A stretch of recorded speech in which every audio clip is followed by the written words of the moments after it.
XP Realty and Tropical Realty Beachside. And so today we're going to talk about just kickstarting your career. And, I find a lot of agents, both in my brokerage and both that I teach all over, just kind of get lost and they get stuck in that $500,000, $1 million, $2 million range, and they never get to really expand their business. So just quickly, and I'm not saying this to brag, just so you know that when I first moved here, I knew 0 people except my girlfriend, who's now my wife. And I had no way to get business. I had no training. I just was told to follow up, follow up, follow up. That was my training. And on top of that, I started on September 10th, 2001. So obviously the next day everything stopped, and I still wrote my first contract that following Saturday. So we're going to talk a little bit about how I do that stuff. But the first thing I did when I got into business is I really wanted to come up with a plan. What's my goal? How am I going to build a business? I've owned 22 companies now in 35 years. Yes, I am that old. And it takes time to really understand what you need to do to grow your business. But you have to have goals, and then you have to have ways of accomplishing those goals. So again, as we're going through this stuff, if you have questions, just please go in the chat box. It's just easy for me to see. The question box on this thing doesn't pop up that much, so it's hard to look at. But as we go through this, just let me know. But certain things you need to know is how many buyers do you want? How many listings do you want?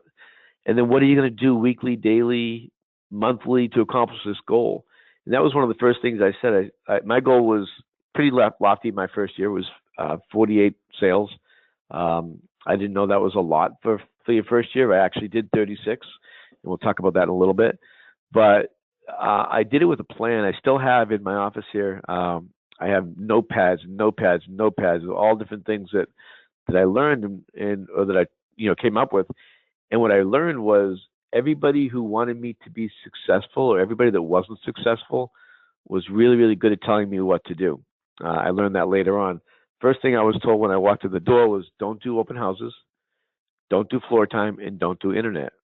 Well, being the first online dating service in the world, obviously my background is a little bit of internet. So I was definitely going to do internet, and open houses just made sense to me. People come to me on floor time. People are calling me. Why would you not want those people to do that? So be leery of who gives you advice, because a lot of people who are giving you advice are people that probably shouldn't be giving you advice, meaning how many sales did they do last year? That's the question you need to ask yourself. So you need to build a plan. And I'm not going to go goal planning or building a plan. That's a whole nother long webinar. Do you have a budget? Have you running this like a business? Let me stop on that for a second. And by the way, you'll find I go off on whatever happens to take my mind to me. You are running a business. So if you don't set this up like a business, you will not really make it. So what does that mean? First of all, I had a separate bank account for this business. I had a separate credit card for this business. That makes accounting at the end of the year much, much simpler than commingling all your funds. I went in with the mindset that I was broke. I just lost all my money. So I went with the mindset that I'm going to build a company under a company, and that's what I'm going to do. And that was my mindset from day one. I went right from trying to figure out what I was going to do with my life to working 80 hours a week as a realtor. And then you have to look at what have you done that has worked and what have you done that hasn't worked, and don't keep doing things that don't work. But that also doesn't mean make sure you test things in a long enough period to make sure they work. All right. So again, I'm not going to get into goal planning, but I just want to make sure that you have some sort of goal or some sort of plan, because without that, you're not going to really get anywhere in this business. So the first place I always like to start, and we've all heard this, is circle of influence. But how many of you have actually done that? And what does that really mean? The first thing you need to do is write down every single person that you know, everybody's name, email, and address. An address is nice if you have it. Phone number, definitely email. So you have to have a name, have to have an email. Phone number is great, and address is even better. A good friend of mine in Atlanta, Jason Seeby, I had him come down and speak to my agents a couple months ago, and that's one of the nice things about being on the speaking circuit is I get to know all these people that are awesome, and we all just help each other out for charity. I've spoken to his company also.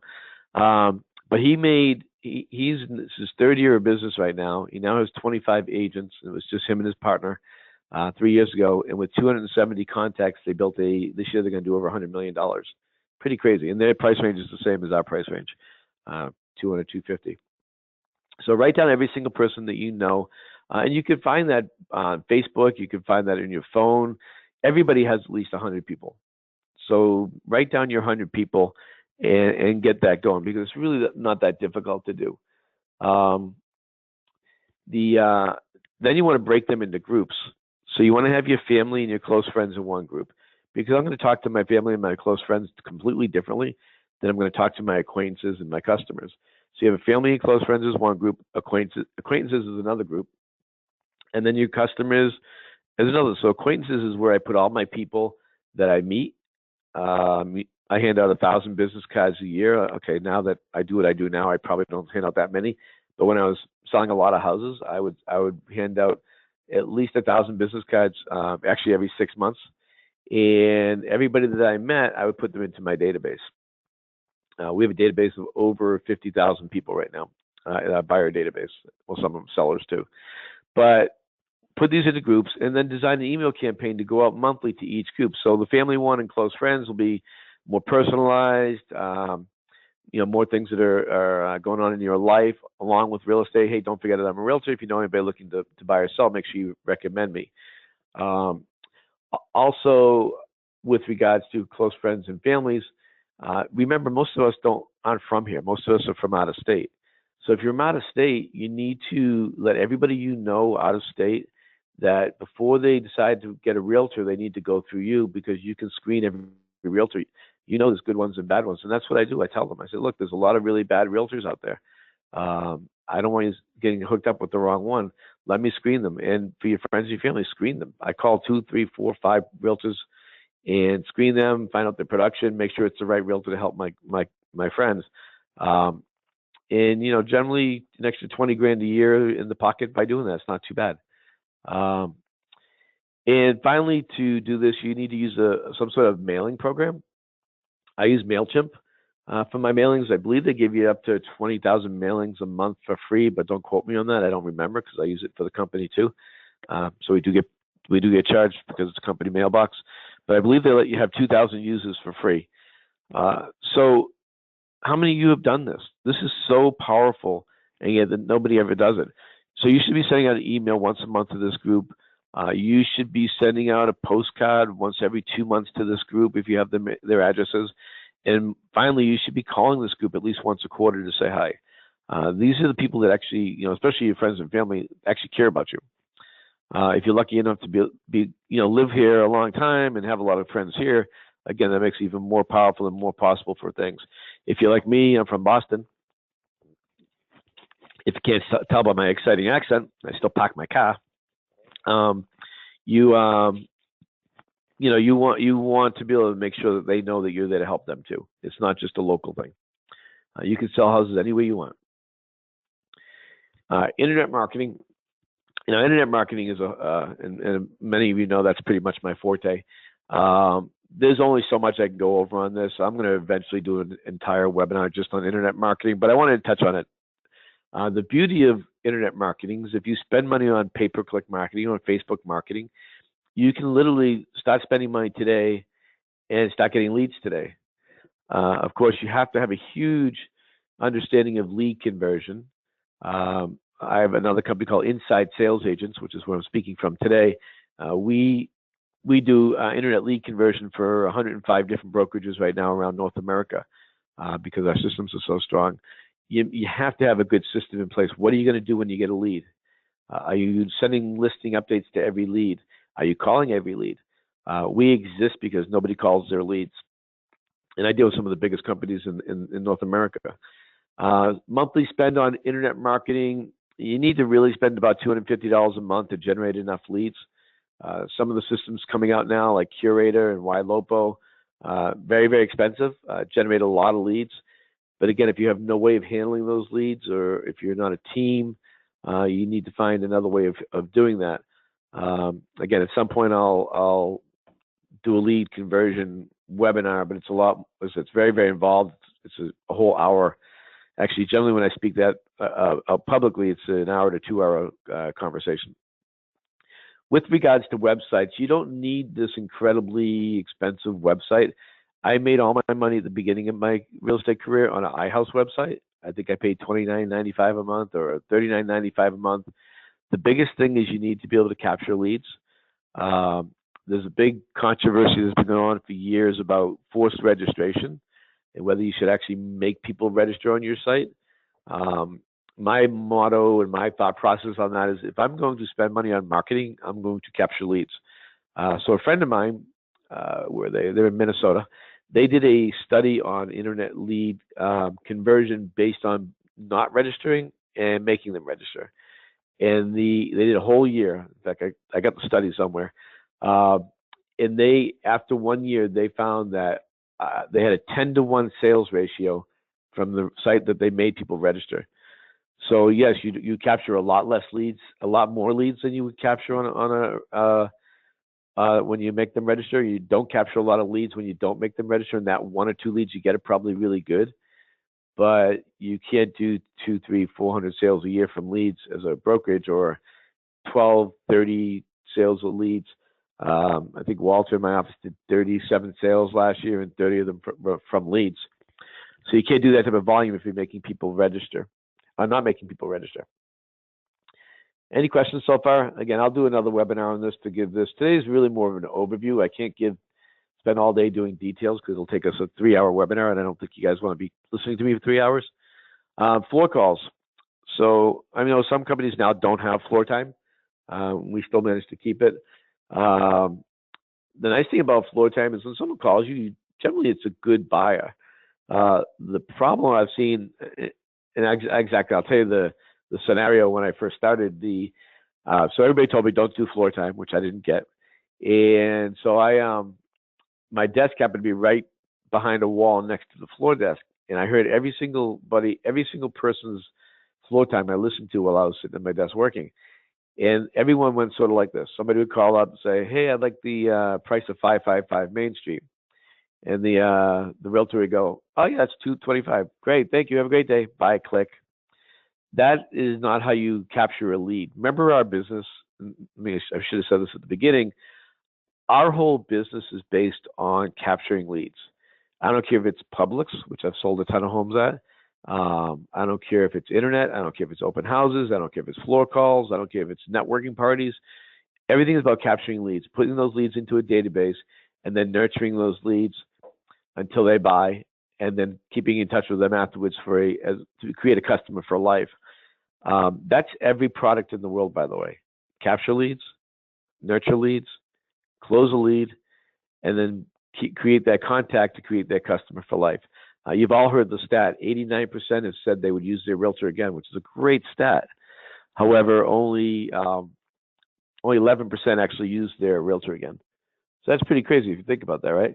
Only 11% actually listen to use their realtor again because their realtor didn't stay in touch with them. It's a shame. So to me, never give the information right away when you need it. My line was pretty simple. Just give me a second to pull that up for you. And then I go right into asking questions because as a salesperson, that's what we do, ask questions. So I'd ask things like, so are you locally out of state? I want to know if I can show them property now. If they're out of state, that's great. And then we start talking about where they're from, and I get into a little bit of a rapport with them on the phone. And then I start asking them a little more about what they're looking for. While I'm listening to that, I'm typing into the MLS everything they're telling me. And by the time I'm done with the conversation, I said, well, the price of the home you called on is $225,000. But while we were talking, I put all your information into the computer, and I have 25 other homes that match what you're looking for. Would you like me to send them to you? 100% of the time they say yes. So what did I just do? I just captured a lead, and now it's up to me to make that lead work. You should be putting every single lead you ever get into listing updates in the MLS. And the reality is you should be putting them in your website, not the MLS, but most of you don't have websites that are that capable. The downside of putting them in the MLS, and those of you who've been in business long enough know this, when they switch MLS systems, which they will again eventually, you lose all your searches. If they switch within the same company, they can keep them, but if they switch to a different company, you'll lose them. Any questions on floor calls? No? Open houses. So that's how I made my money when I started in the business. I believe 28 of my first 36 sales that year, of my 36 sales that year, were from open houses. So I'm not a fan of the terminology. I'm going to go sit in open house because that gives me this vision of this lazy person sitting there not doing anything. What I want to do is I want to work in open house. So I did open houses for 6 hours. When I started, I did them every Saturday, every Sunday. Even when I was selling 80 homes a year, I was doing them one quadrant of the weekend. So a 4-hour shift either in the morning or the afternoon on Saturday or Sunday. Very important that you pick the right house. Most people will do an open house at house A one day, house B the next day, house C the next day. It's a little more challenging in this market because homes don't stay on the market. But if you have a home on the market that's on the market for a month, you should be there every weekend in capturing leads. People are desperate for resales right now. There are none. So open houses are generally getting a good amount of people coming to them. I don't advertise my open houses. I'm not a fan of that. I actually did a test on this with one of my agents recently. We advertised every way you could possibly advertise, and we also put out about 10 signs. The 10 signs drew in 8 of the 9 people. That other person came from a open house on Zillow. So my point with that is if you advertise that I'm going to be there from 10 to 4, you have to be there from 10 to 4. However, if somebody comes in at 10:30 and they want to look at property, you say, well, it's great, but I'm here till 4. Let's get together then. I can guarantee you 150% that they will not show up at 4 o'clock. So if you sit there and you have the ability to just pick up all your signs and leave and go show property, you have much better chance of getting a sale. I've got many, many sales doing that because I don't want to sit there and wait for them to come back. You got to be proactive with the stuff. Everybody signs in. You'll get that occasional person that doesn't sign in. Blame it on your broker. Blame it on the owner of the house. They want to know who signed in case anything's missing. Just whatever you want to come up and make everybody sign in. And then finally, you should have a wireless laptop with you.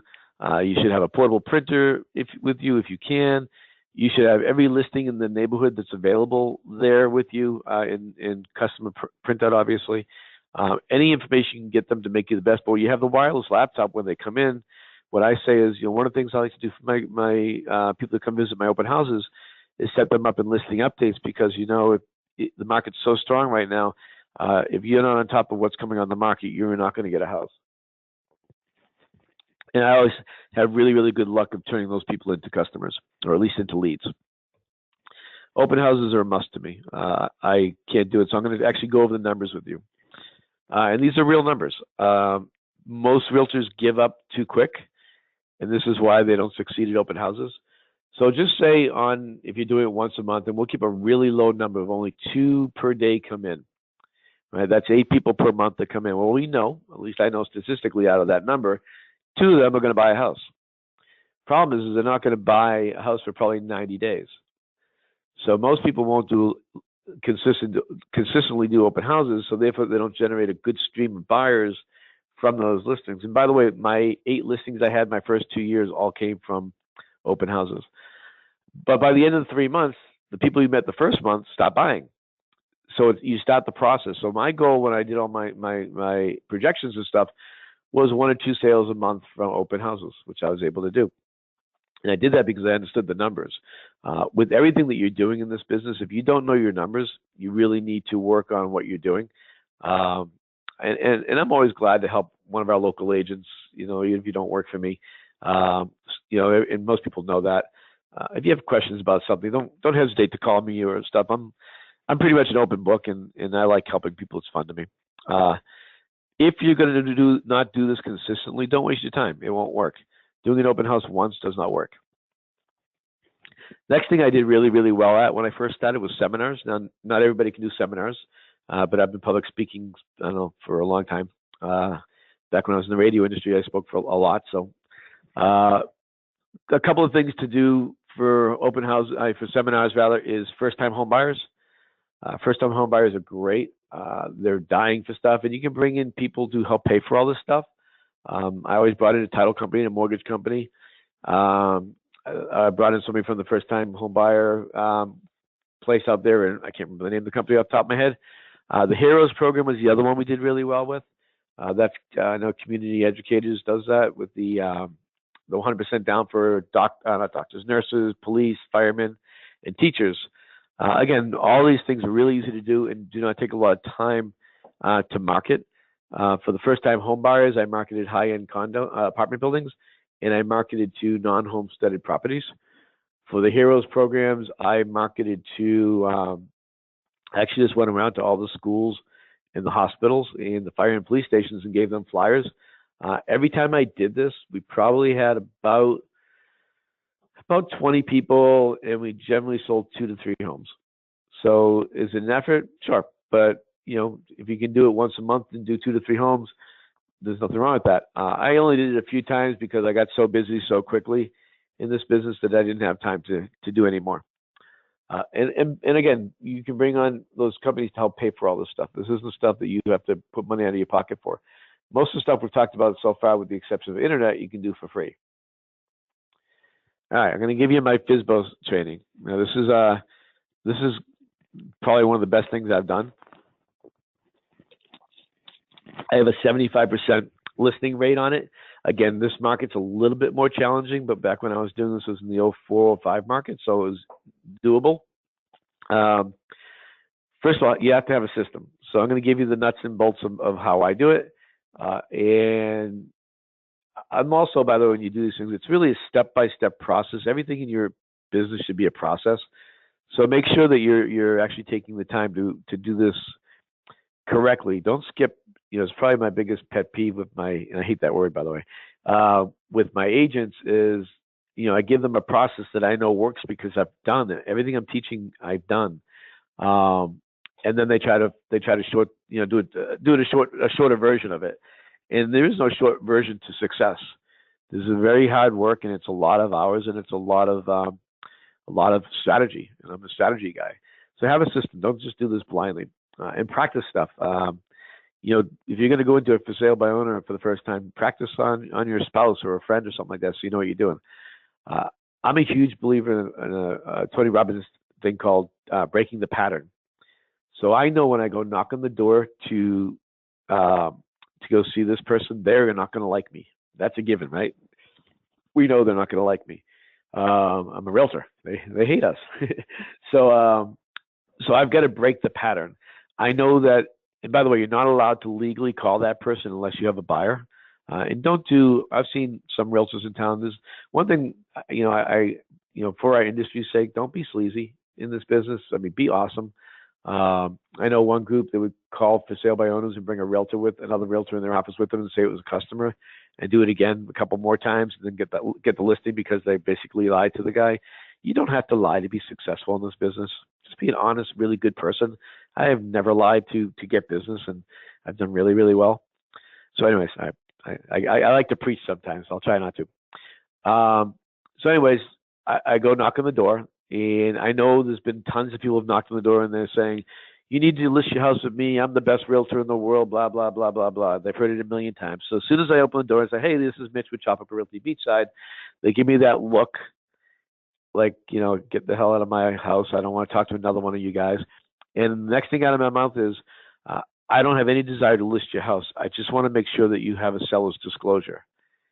And they look at you like cross-eyed, which is really kind of fun, because they don't have a clue what you just said. What do you mean you don't want to list my house? I go, well, I just want to make sure that you have the right tools so when you do find a customer, you don't get yourself in trouble. I've seen so many for sale by owners go bad because the seller had no idea of what they're doing. So do you understand about seller's disclosure? And I explained the whole process with the seller's disclosure. And now you're not legally allowed to give a Florida realtor seller's disclosure to anybody because that's copywritten material. So go online and type in generic Florida property disclosure, and there's like 50 of them. And that's what I give them. So every single time I've ever done this, I've been invited in the house after a couple of minutes of building a rapport with the guy or lady. And I walk around the house just like I would any listing, and I'm giving them advice. You should take all that clutter out of that room. You should do something with the pictures. By the way, did you notice that leak in the roof? Anything that I would have done for a customer, I do for them. And then I do a few other things as we're talking. And sometimes I'm there for an hour or two, if not more. I hand them my business cards and I say, look, at some point somebody's going to come in here and not have a realtor, and they're not going to want your house. If you don't mind handing my card, that'd be great. At some point they're going to say, why are you doing this? And my answer to that is really simple. I go, at some point, one of your friends or family is going to want to buy or sell a house, and I know you'll remember that I tried to help you without trying to sell you anything, and I'm hoping you refer me. So there is an ulterior motive. I hope you refer me to people in the future that want to use a realtor. In the meantime, if you do get a buyer, call me, and I'm glad to give you some advice on what to do and how to move forward with that. As I'm leaving, I always say, I do work with a lot of buyers, and I do charge a 3% fee. Are you okay with that? And they always say yes. No one's ever said no to me on that. And then I leave. As soon as I leave, I go home. I write a handwritten note, or I go to the office, wherever you do. I write a handwritten note and send it to them with some more business cards. It's great meeting you. I'll give you a call next week to see how you're doing. Opens the door for me to keep calling them. And basically, on the last 12 I did of these, I got 8 listings. 2 of them sold, and 2 of them never sold. They were overpriced. My favorite one was a woman in Casabella in Suntree. I walked on the door. I knocked on the door, and this very, very beautiful woman answers the door, and we just had a ball. And she sent me 2 $850,000 buyers. Her house never sold. In fact, she still lives there because she was $100,000 overpriced. But I got 2 $850,000 buyers out of it. So 8 out of 12 listings and 2 $850,000 buyers, not a bad gig for just knocking on the door and saying hi. Probably one of my favorite systems I've used in the past. Again, there's a little challenging in this market, but most of your FSBOs overprice their homes because they'll call 3 realtors in, and they don't really know what they don't know what they're doing, so they're just taking whoever gives you the highest price. That doesn't work. Education, classes. Take as many classes as you can, as often as you can. It really is the more you know. I'm not a huge fan of designations. I don't care. Sorry for anybody out there that's a teacher. Designations are nice, but the consumer has no clue what they do, what they mean. But what it really is about what you're learning. And if even from today, this half hour, 45-minute thing that we're doing here, even if you learn just one thing that helps you change your business, that's so worth a day of your time. So whatever education you take, just look for the nuggets. There's lots of great nuggets out there. Even still with myself, when I go and I teach, I always listen to everything else going on. And I always get something out of it. And then activity breeds activity. Don't wake up in the morning with no plan. Get up in the morning and have your day planned. 80% of your time should be writing down stuff, doing something, becoming becoming revenue generating time. That didn't come out very good, sorry. But that should be your whole goal, is creating 80% of your time should be revenue generating activities.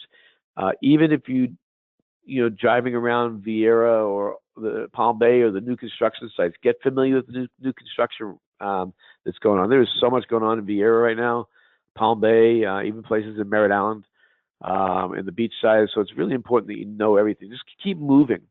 I have realtors that'll tell me, I go, what are you doing? Well, I went to the beach. I go, it's Wednesday. I go, yeah, well, I sold 3 houses today. I did my work for the day. That just blows my mind. And then there's a reason why they sell 3 homes a year, right? So education, learn. You can never learn enough.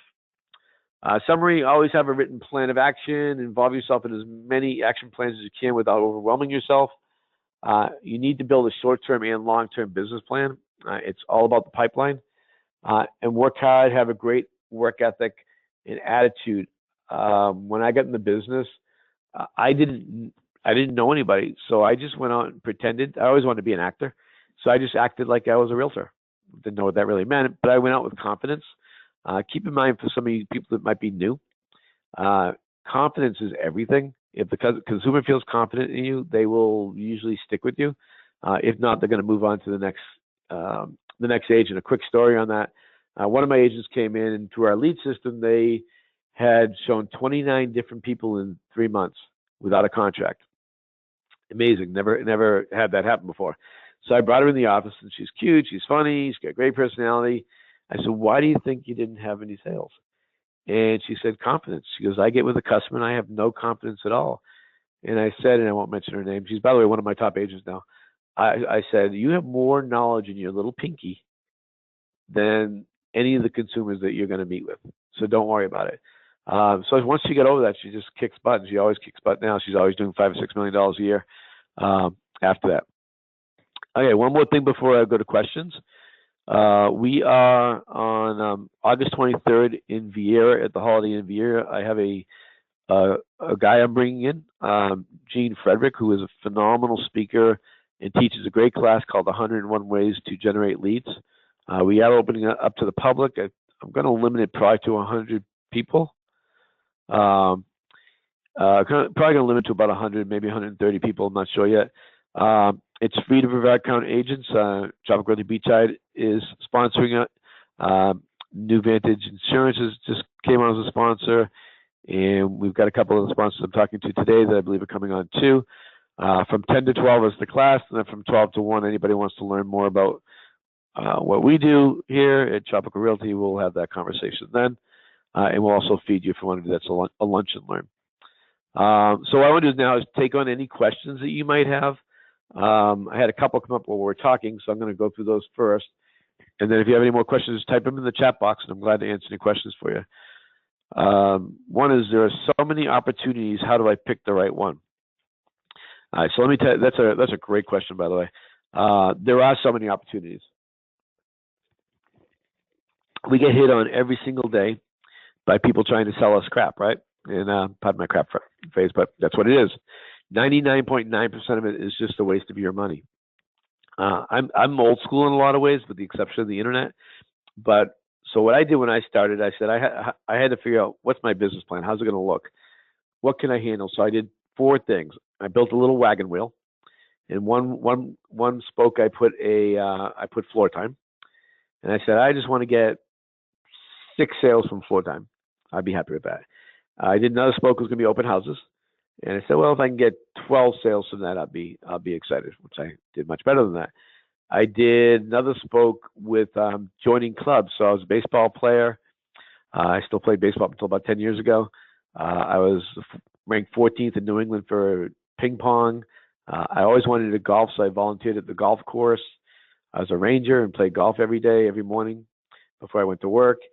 And I always wanted to learn how to bowl big balls. Up in Massachusetts, we have what's called candlepin. They're little balls. So I never really bowled big balls, so and that sounds kind of funny.